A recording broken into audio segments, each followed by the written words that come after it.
and gentlemen, welcome to the Nerdy Know-It-All Podcast. Nerdy know-it-all, nerdy know-it-all, nerdy know-it-all, nerdy know-it-all. Headaches! You give me headaches! You know what?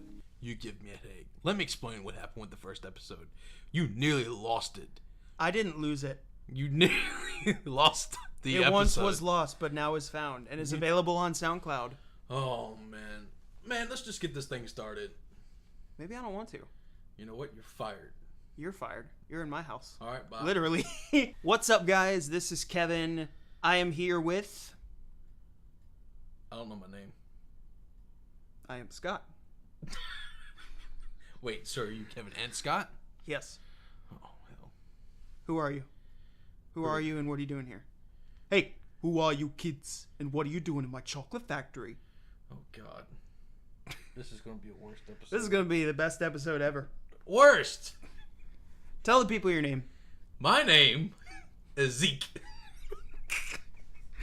Okay, guys, so this is the Nerdy Know-It-All Podcast. This is episode 2.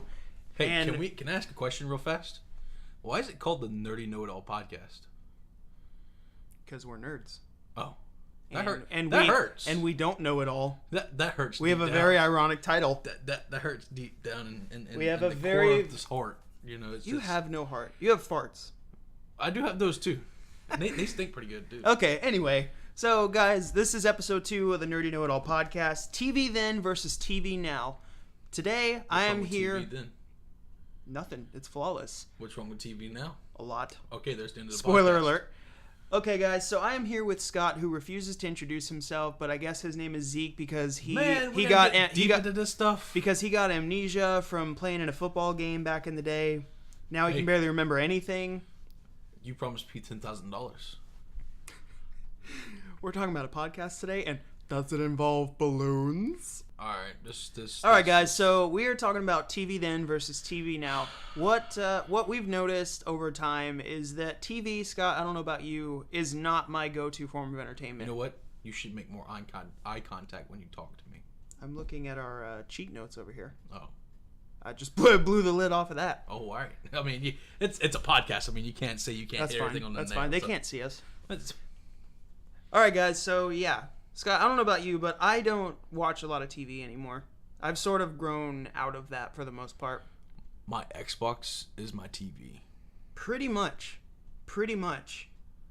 And it's kind of sad for that reason, because TV for me is not the prime form of entertainment anymore. I wouldn't say it's a sad thing. I mean, society as a whole is advancing.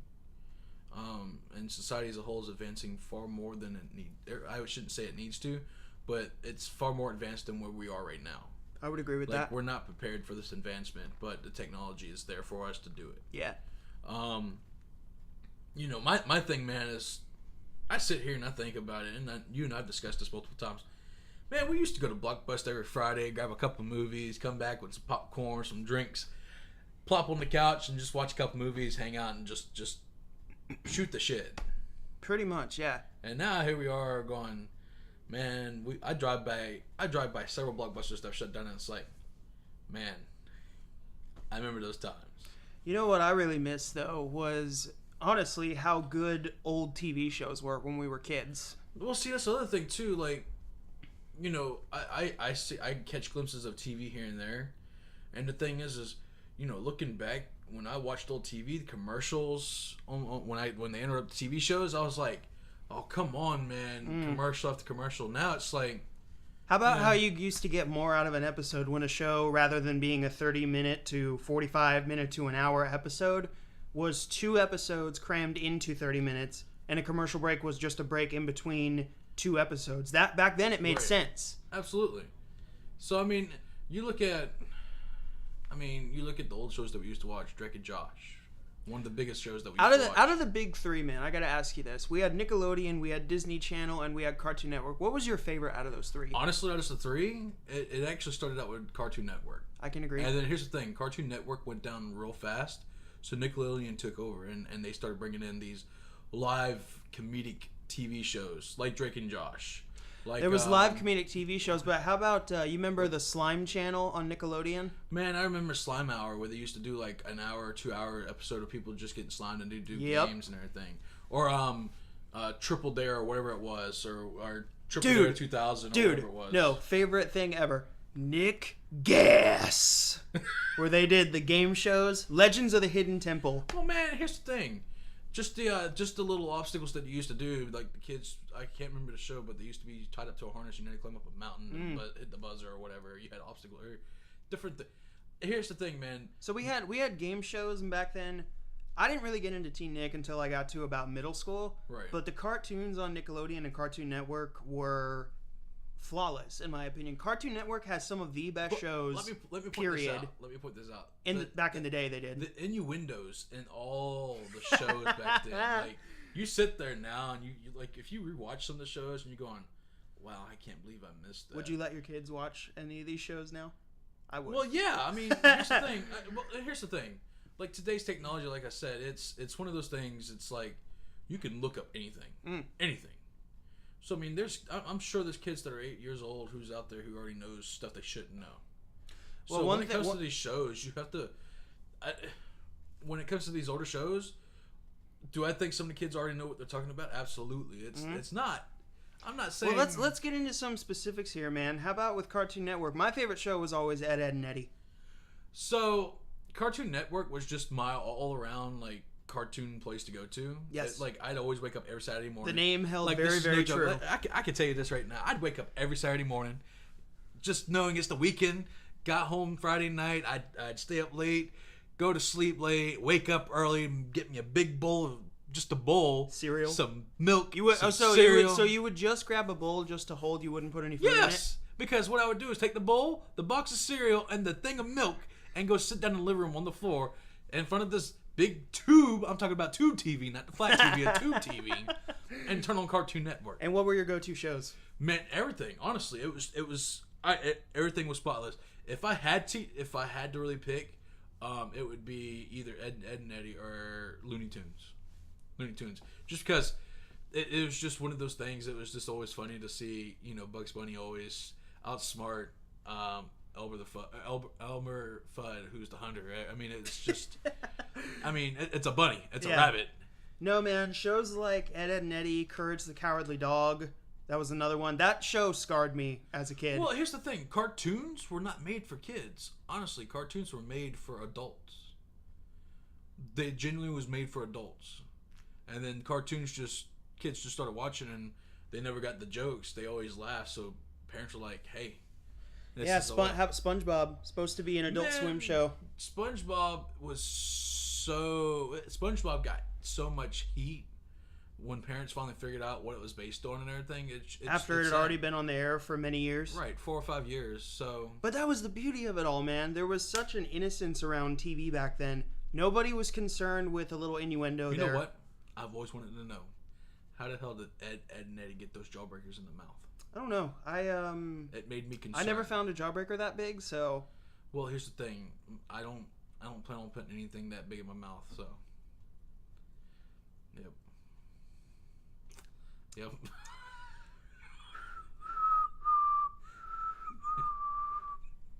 I think we might cut that out. Yep. No, so and then the third and final one, Disney Channel. Let's talk about some of these, more mature shows that we used to watch. We talked about Nickelodeon. We watched Drake and Josh, Ned's Declassified. Disney Channel back in the day had Sweet Life of Zack and Cody, Hannah Montana. Cartoon Network kind of really stuck true to its name. It never really moved on to that, which I admire. They stuck true. Right. And these shows also had a lot of depth to them, and you could care about the characters that were in these shows. Here's the thing. The shows also took real-life situations and put it into the show. Like, I know I'm going to refer to Drake and Josh a lot on it because it's just one of the biggest shows. Well, we started the intro with that. But, that show is pivotal to our friendship, honestly. Because some of my favorite memories we have are... Who's Drake and who's Josh? Oh, you're Josh. Why am I Josh? You just are. So I get screwed at everything. You know what? You complain about me a lot because I just do dumb stuff. Yes. We could sum up our friendship in one scene, and it's in the treehouse scene. where they make a treehouse. Yes. Oh man. And they get stuck because Drake doesn't cut out the door hole. Yeah. And he goes, Drake, where's the door hole? See, it's right there. I drew it in with magic marker. You're supposed to cut it out. Dude, I'm gonna. Oh, really? With the power saw. Really? How about go get it then? Fine. Yeah, see? I see the problem. Yeah. You do that kind of stuff. You just don't get comedy like that in shows anymore. Well, it's a dry comedy. It's a dry humor. Is what I call it. So, I mean, I get it where a lot of people didn't like the show, but me, I like dry humor on some things. And like that right there, it was just it was just played out well.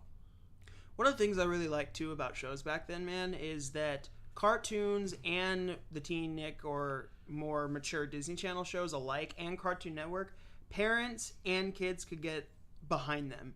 There was a bond that was made through those shows. My mom used to watch Ed, Edd and Eddy with me all the time. Well, man, I mean, my thing is cartoons at that time were just that. They were cartoons. Mm-hmm.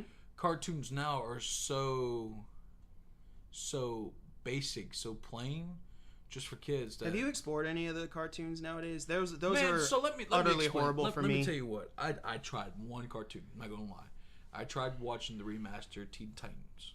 Oh, Teen Titans Go? Yes. Oh. And worst mistake ever. I watched that about a week or two ago when I was getting my tire changed at the car dealership, and it was playing on the TV and the audio was coming through. Who finds that funny? That is. See, here's my question though. If we don't find that funny now, our cartoons, did the parents actually find those funny too? Yeah. Let me tell you, my dad watched an episode of SpongeBob with me once, where SpongeBob loses his house to the nematodes, and he's got to move in with Patrick. He's got to move in with Patrick, and Patrick keeps thinking, spiders, no. Oh man, my dad used to laugh hysterically at that stuff. Priceless. But no, I mean it's not. I don't know, man. It's one of those dying things, and I mean, yeah, I understand there's actual reality TV shows. I know you watched a couple. My big thing was Big Bang Theory. Yeah, Big Bang Theory I discovered about 7 years ago, almost right on the tail end of us getting out of high school. Right. And I started at the season finale of season 4 was where I started, and the only reason, you know how I found out about it? I was working at GameStop for about 2.5 years, and they used to have the televisions up there that used to play videos for promotions, and they always played clips from Big Bang Theory, and I was like, oh, that's kind of funny. And then a bunch of my coworkers told me it sucked, and I'm like, well, I'm gonna watch it anyway, and I was hooked right from there. That's just how you and I are. Everybody tells us it sucks, and we just go fucking watch it anyway. I usually like the stuff that people said sucked, so I don't know. I just my thing is like shows like that in general, like Big Bang Theory. It's been out for 11 or 12 seasons now, somewhere in there. I want to say it's 11 seasons. It started in 2007. But the thing is when do you actually decide when the show is going nowhere? I don't know, man. Big Bang Theory, and this is a kind of a good transition point. The thing with those old shows, though, like I said, is they were so simple and they had ideas. Well, so that's what kept me. SpongeBob's been around now for like 20 years. And, well, nearly 20 years. Another year and it'll be 20 years, which really makes me feel old. But the thing is, those shows, they were simple, they were funny, and they were creative. And these shows nowadays, every show's got to be a sitcom. It's got to be a romantic comedy. It's not. It's because another show that I really enjoy, I don't know what you think of it all that much because we don't really talk about it, Modern Family, the first 5 seasons or so are golden because it's a real family, real life situations, and the characters, you care about them. See, it's so hard for me to get into reality shows now because I don't watch TV. Like I literally stopped watching TV itself. Let's see, 4.5 years ago, somewhere in there. I mean, when I bought my subscription on Netflix and I seen all the shows that was on there, I was like, who needs TV? I mean, honestly, it's one of those things which I'm sure we'll touch base on later on in the show. But what I'm getting at is like Big Bang Theory has been running for 11 years now. Okay, to me, it's like it's not going nowhere. It's not anymore. Drake and Josh ran for 2 years or 3 years. No, a little longer. It only had 3 or 4. But my thing is something like that. There was plenty more for it to go somewhere because they were still in school. They Josh, if I'm not mistaken. I don't know about you, but I always feel like that show never got a proper send off. The final episode that they did actually wasn't really Big Shrimp. It was the dance contest, and I always felt like that show never got a proper send off. It didn't. But I mean, it's not just that show. There's plenty of shows out there that I felt were decent that you just go, oh no, we're just not going to continue. Do you remember? And this is a show that I actually avoided this show because for a while I wanted to stay in my cartoon mode. I didn't want to go into the more mature shows on Disney Channel or on Nickelodeon or Cartoon Network. But I remember staying home sick one week. That's how I started watching Drake and Josh. But I was sick with like pneumonia or something, and I started watching a little show that doesn't get enough credit. It's called Ned's Declassified School Survival Guide. That show, here's the thing about that show. That show was funny. That show was great. Dude. It came out in the pivotal time because we were all in middle school when that show dropped. And it was, looking back, it's pretty cheesy now, but watching it back then when you're actually in middle school, it was so relatable. Well, the thing was, is it didn't, there was no, like, storyline to it. Like, it just had a... No, that's what I miss about TV shows. It was an episode-by-episode playbook. Right. And it was, let's not try to make this... there were underlying, storylines with Ned and Mosley. Will they end up together by the end of the show? Hannah Montana, yes, back then it was cool for guys to watch Hannah Montana. No shame. They have, her underlying secret, but it was episode by episode at a time. It contained its own story, and they flushed it out. They didn't draw out a show for 23 episodes a season for all these filler episodes where nothing happens. Right. And that's a big reason why shows that do come on TV but then go to Netflix, like Walking Dead or Breaking Bad or Supernatural, I don't watch those shows because there's so much filler episodes. Let me ask you this. I mean, we've mentioned Netflix like 3 or 4 times now already throughout this podcast. My thing is so we know TV's a dying thing. I mean, I hear it from a lot of people when at my work, just in general public, everywhere. People go, "Oh, I'm not going to buy cable TV. Cable TV, you buy." Here's the thing: when you go buy cable, you're paying like $200 a month.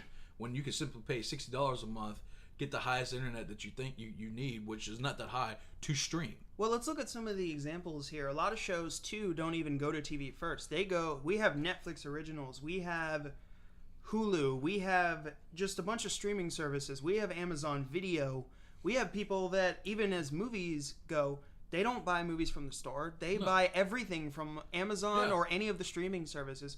TV is not... I don't watch the news. I don't watch sports. I have not been watching the Olympics. I just don't care about that stuff. TV is not the primary format for entertainment now. How much time would you say these days that you actually watch something on TV like per week? So the latest, because I've kept up the Olympics because it's just something that I enjoy doing. Because it's just... To me, the Olympics is a time of peace. Everybody from all the countries come together, and it's just a peace thing. It's we're here to compete, to have fun. So the last weeks I've been constantly on TV. But here's the thing: they even stream the Olympics on their app. So my thing is TV. So that's not even the primary format for it. So I mean, it's the thing is. I maybe spend maybe an hour at the most on TV, and that's just to see what the weather is. Yeah. And that's it. Honestly, I go to bed every night, and I might put on an episode of something on TV just to fall asleep to, but that's about it. Well, here's the thing, man. So, I picked up, like I said, Netflix like 4.5 years ago. Netflix, don't get me wrong, is it's slowly going downhill, in my opinion. But it's because they're trying to become this Netflix original. Did you get that stuff. email a while back about they're gonna up they upped their membership price because like $14 now. They upped their membership price to try to get more shows. Yeah. How about, do you still use your... I don't have it because I don't really use my Netflix a lot. I like to buy movies, and I enjoy actually physically owning something. I'm not a big fan of digitals, and if we do a music episode, which we will in the future, I'm going to talk a lot about that. I'm not a fan of something I can't hold. Right. And a lot of people watch their shows. My brother watches The Flash and The Punisher, all these Netflix originals on his phone. Right. Well, that's the thing is, the smartphones today are and it's nothing wrong with it. I mean, on my lunch break, I can watch an episode. Yeah. That's the Hulu. Let me tell you what, Hulu, if you want to catch up on a show, Hulu typically buys the show rights and keeps it up to date the day after. So if you say like the new show, The Doctor, it's about an autistic gentleman who's smart as all get out. He's a doctor. You know, it's called The Good Doctor. Yeah. If I missed that episode on TV, which I don't watch TV, the next day, so the show comes out on Monday, on Tuesday I can watch the new episode. You know what a lot of people I find do with TV shows now? They will actually, and this is still shows that are on television, but also on Netflix, they wait for shows to be a couple episodes in so that they can have some episodes to watch because because it's such a mystery that you have to wait. But that's the thing is episode by episode, all you care about is what the finale is going to be these days. And that's what I think is the problem with television is they don't just focus on one episode. It's always building to something that they're going to wait until the last episode of a season to do. And now we have Netflix originals where you can just binge watch the whole show right out the gate. You know, I remember my brother-in-law, his favorite show is Lost, and I've gotten into Lost. I just haven't had a lot of time to watch it. But here's the thing, he told me that when that show was on air, he talks about the agony of waiting week after week for a new episode, but I loved that. The thing is and believe it or not, like when I find a show, like an old show, like Psych, I'm a Psycho. Psycho's funny. Everybody goes, oh, you're a psycho because you like Psych. Yes. Not Psycho, Psych. Yeah, we're called psychos because we like Psych. I know, I just said the name of the show wrong. So it's fine, but here's the thing though, as a psycho, when you can find the show to stream, because it's so hard, for some reason that show is so good, it's so hard to find. Unless you buy the seasons on DVD, it's so hard to find. I want to say it was Amazon Video finally bought the rights to put all the seasons on there, which I haven't bought the subscription to Amazon Video yet, but I've thought about it strongly just for that show. Pretty much, if you have Amazon Prime, you have Amazon Video. That's how everybody does it though. Is they wait for their show, like you know, my thing is I got Netflix because they had all the Discovery Channel stuff. Discovery Channel was my thing. Yeah. They got rid of Discovery. Oh, dude, I can't even believe I forgot about that. The Discovery Channel used to be my go-to. Shows like A Haunting. We had, Animal Planet with Crocodile Hunter. You know what I loved about Haunting? I was watching with you and you jump even though you knew it was going to happen. Bro, that show scared the hell out of me back then. It was funny. That show, like, I'd be sitting there going, "Yep, here we go," and then all of a sudden I see you jump like 10 feet up in the air, and I'm going, "Dude, the reenactments in that show were spot on. They were so good." And that narrating voice. That show is so good. I love A Haunting. No, I mean, do you remember Cash Cab? Do you remember Afraid of the Dark? From like the old Nickelodeon, Are You Afraid of the Dark? Yeah, I didn't watch a lot of it. Dude, TV shows, you just reminded me. I always forget this was a TV show because I owned all the VHSs. Goosebumps. Let me tell you what, Goosebumps. Here's the thing, I read the books. I didn't watch the I guess you call it TV show. No, you gotta see the bad acting and all the Canadian accents. The Canadian accent. I swear, every kid in that show has a line where they go, "What are you talking about?" Hey? It's so good. I love Goosebumps. Here's the thing. So, with stuff like that, you think about it, and it brings back memories, but you don't see that on the streaming services. You don't get that anymore, man. You don't see it on the streaming services. I mean, it's just like I said, Amazon Prime, Hulu, Netflix. We have Redbox. And here's the thing. I don't even consider Redbox as a streaming service.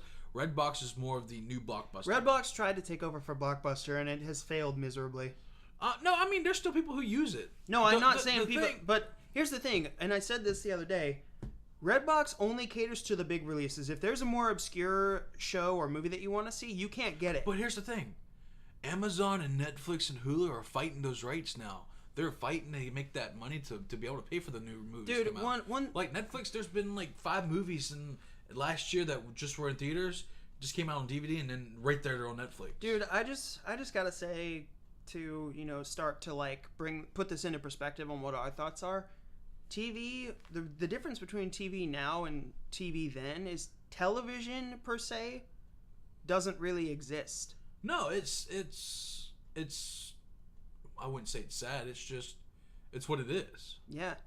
It has unfortunately progressed from well-made shows where each episode was made with the best of care to we just care about putting out an entire show at once. Well, it's like I said, nobody wants to pay for cable no more. And therefore, all of these new things we've talked about, like Netflix and Hulu and Amazon, they've taken over for television. Television, unless you watch the news or sports or things like that, which even sports now have streaming services. Well, yeah, they have their own app. You got the NFL app, or you have or network. You have the NHL network, or whatever it is. You have MLB Live. They've just made it to where television can kind of be taken anywhere. But I miss the days of plopping down in front of a TV to watch an episode of a show that I'm really excited for. Well, and here's the thing, and I know it's a sour subject to touch on, but I'm just going to throw this out there: neutrality, or what is it? Net neutrality, yeah. Yeah. I mean, here's the thing: either way, it's going to play a big part. Which way it goes. Yeah, we won't get rid of it. But the thing is whatever happens, it's going to play a big part, because if TV goes away, right? Mm-hmm. Well, then these streaming services are going to be like, well, now we got to produce the content, just like Netflix. Netflix is going to go, okay, well, we need to produce this content. We have 20 billion people or 20,000 subscribers. We need to make it $20 a month. Mm-hmm. Would you rather pay $20 a month, or would you rather pay $160, $200 a month? That's the other thing, man. I almost feel like I'm getting... There has to be a charge on everything now. I almost feel like I'm getting charged just to watch TV, whereas TV was something free, it was entertaining, and you could plop down in front of the television and watch something good with your family. Well, it's not only that, man, but it's honestly, it's... Everything has to have a subscription now, right. Is a problem. You have to subscribe to a service to watch your TV shows. Well, bro, like the last time I ordered cable, the last time I subscribed to cable, they gave me a package. It's like you had a package. You had to choose your package. You had your basic, and then you had your next package up, then your next package up, then your next package up. I'm like, okay, what's the difference? And you start looking at the list of channels that's included in that package, and you can get one package with all the channels, but you think you're going to the next package to get all the same channels that's over here? No, there's still some channels that are missing over here that's in this package. I'm like, then what's the whole point of upgrading to that package or that package or that package? We've reduced our cable package a lot because there's a lot of unnecessary channels in there. It's. I mean, here's the thing. HBO, for an instance, man. HBO used to be the place to watch all the movies that HBO and Stars, man. And now they're like TV shows. That's it. Yep. I mean, you're paying extra money to watch TV shows. How about when shows would be available as reruns on demand back in the day? I mean, also free. You could pay for new movies, but you weren't charged for everything. Well, let me ask you this: what subscriptions do you have in a streaming service? Netflix and Amazon Video, which I only have Amazon Video because I'm an Amazon Prime member. I actually have Amazon, or I'm getting ready to subscribe to Amazon. I have Hulu. I have Netflix. You know, the only reason I got Amazon Prime was just because of the absurd shipping rate that they were putting on people that don't have Amazon Prime. See, that's the thing, though. I go to order like a $20 Blu-ray, and it's like a $10 shipping fee. Yeah, I mean, it's like 50% more to be able to have it shipped. So. Well, man, you know, we're hitting the 30-minute mark here, and we liked the format that we did last week with the sort of ending on a question to bring it all home. So what is our question this week to bring it home? Well, my thing is what do you think? Is it better now than it was back then? Is it better to have the streaming service than it is to have the TV? Absolutely not. With me this time around, I have to disagree. I prefer the streaming services, and here's the reason why. If I pay $200 every month and I don't have the time to watch the TV, I'm spending $10 a month and I didn't get a chance to watch that episode. There are pros and cons to it, but I do feel like TV, when we started getting into DVR territory, I think we had everything we needed, per se. Yeah, and no. Here's the thing about the DVR thing, though. Like, you could record, you could have two channels record, right? But if you're having two things record, you can't turn the channel. Well, we have the streaming service topic, but as far as the question goes, are TV shows better now than they used to be? To be honest with you, no. I find myself watching reruns. Do you of old get shows. Exactly? Do you get more invested in new shows than you did old shows? I don't. No, because everything, like I said, here's the thing too. I don't have the chance to sit down and watch TV. I don't sit down and watch that TV. More than anything is my problem nowadays with shows on TV. It's like you can't. Back then, it was so much easier because it was set aside one night a week to watch your show. Now, the reason I don't have time to watch TV shows is because to get through it, I have to binge watch everything because it gets released at once. Well, here's the thing. I don't mind binge watching some shows I don't mind binge watching at all, because here's the thing. When I get a show that actually has a storyline that goes episode to episode to episode, instead of just a episode to episode base, I don't mind binge watching those episodes. Like, my last show that I watched is Burn Notice. Okay. I loved it. That's a name I haven't heard in a while. It's an old show, but I love binge watching it because there was a storyline throughout the whole episodes. It wasn't one day he's doing this and then you get the next episode and it's 2 months later and he's doing something else. One show I really got into also that had some good, some really good standalone episodes. And it was great because I could watch the standalone episodes and not have to worry about the overline story. The newer version of Hawaii Five-0. See, I never got into the Hawaii Five-0. No, NCIS I got into. No, see, I never got into NCIS, there was... See, the way NCIS did it, I liked. NCIS, the regular NCIS with Gibbs and his team, they did an episode by episode thing. It wasn't a storyline, but they also did a continuation episodes as well in there. So like they'd be chasing one criminal, and it would have to be a continuation. So they would do an episode. So it was a mixture of both, and I liked that. I really enjoy that because you didn't have to worry. I mean, yes, you want to be able to keep up with some of the story because yes, the episodes coincide with each other a little bit. Like you'll hear a storyline and like episode 2 of season 15, and then episode 3 of season 15. They could be talking about something, but it could be like 2 weeks later down the road or 3 weeks later down the road. But that's still, you need to know something that's going on in this episode to know what's going on in this episode. But also, you don't have to worry about, if you just want to watch a good show, you don't have to worry about watching the first 2 episodes to know what's going on in episode 5 or 6. Yeah. So, I mean, those shows really grab me. Shows... That's what I miss, man, is shows where all the way through I cared. I actually listened to some podcasts where they talk about...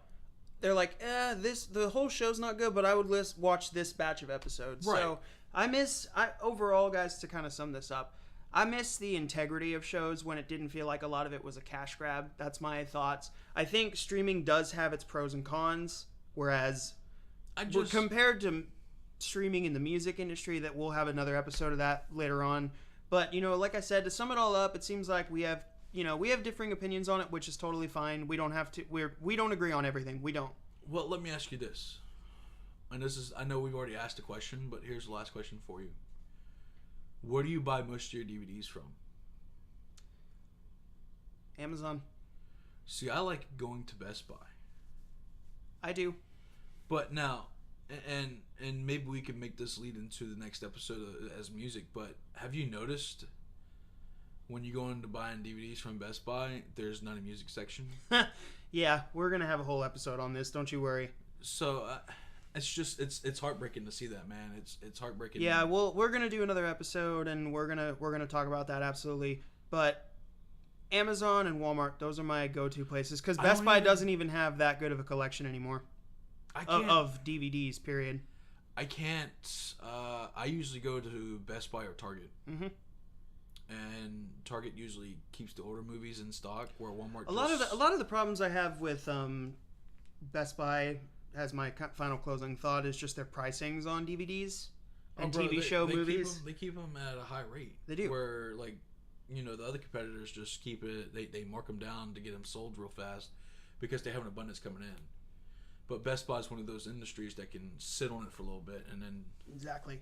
But I mean, it's nothing. I love to shop at Best Buy. It's where I get all my electronic stuff. Yep. I'll be honest. It's where I get my computer. It's where I get my monitor. It's where I get all that stuff. Yep. Nothing against anybody else. It's just where I go to get it because usually everything's in one place. Yeah. So I don't know. Well, guys, this has been episode 2 of the Nerdy Know It All podcast. TV then versus TV now, and TV now. I'm sucks. Zeke, and I'm a janitor. Hey, Scott, you owe me $10,000. I'm broke. We both are. That's why we do. That's why we do podcasting, because we can't afford to go do anything else. Guys. Poor white man. So, guys, this has been episode 2 of the Nerdy Know It All podcast. We hope you enjoyed this episode, and we're, like we've said, we're gonna do an episode every week. Let us know if you have any ideas for what you'd like to hear about. Scott, where can they find us currently? Actually, we've updated everything. You can actually find us on our SoundCloud page. SoundCloud? Yeah, SoundCloud. Brrr. Yeah, exactly, SoundCloud. No, you can find us on our SoundCloud page, Nerdy Know It All podcast. I think is what we titled it. Yeah. Yeah. our YouTube channel. We're actually going to start uploading these on our YouTube channel, amongst other things that's to come. And we're actually creating a Facebook page. Yeah, we're gonna have a page where you can keep up with all things Nerdy Know It All, and we can update you on when podcast episodes are gonna drop. And we're working on getting more widespread. Guess what, Kevin? We've made everything simple. It's either Nerdy Know It All or the Nerdy Know It All podcast. I'm just saying, we've kept it simple. Pretty much. So to close this out, who are you? No. Who are you? Mike Jones. And who am I? Lockhart's memory charm backfired. He hasn't got a clue who he is. Alright, that just went totally south. Never mind. This is Kevin, guys, with the Nerdy Know It All podcast. I'm an ass. And this is Scott Scoot. And any closing thoughts? Any closing thoughts? TV now sucks. TV then was good. Please like, subscribe, and share, guys. Check us out next week on the Nerdy Know It All podcast. That'd be episode 3. 3. You can count. Nerdy Know